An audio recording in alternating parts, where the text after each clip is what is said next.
Today I'm going to be replacing dash vent on a 2006 Dodge Magnum. It's a good car, has 75,000 miles on it. It's, you know, about a little over 10 years old at this point, and it's holding up well, but Dodges, I think, really lack on their interior. It's very plastic and it's falling apart. There's numerous little things like this that I've had to fix and change, and we'll get to those in future videos. These do not like being in the sun. It kind of distorts. You see this thing kind of flaps around, and well, it's still fine. Stuff like that really annoys me on my cars. You can see there's supposed to be little clips right here, and they just fell off at some point, even though this has never been removed. I think you can also see from being in the sun, it kind of waving a little bit. They weren't made with the best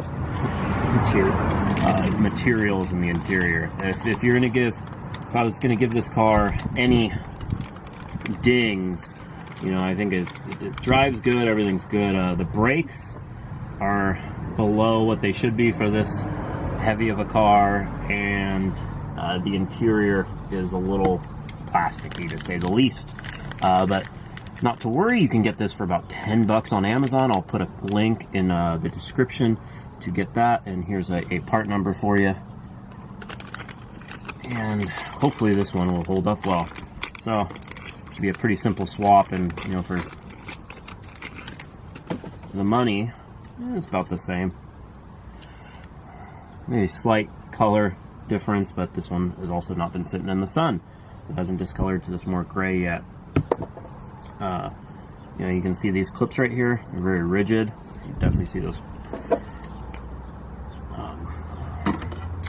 I can see those breaking again, but pretty simple. This part here, just slide it down in. Put your fingers in. Hopefully. And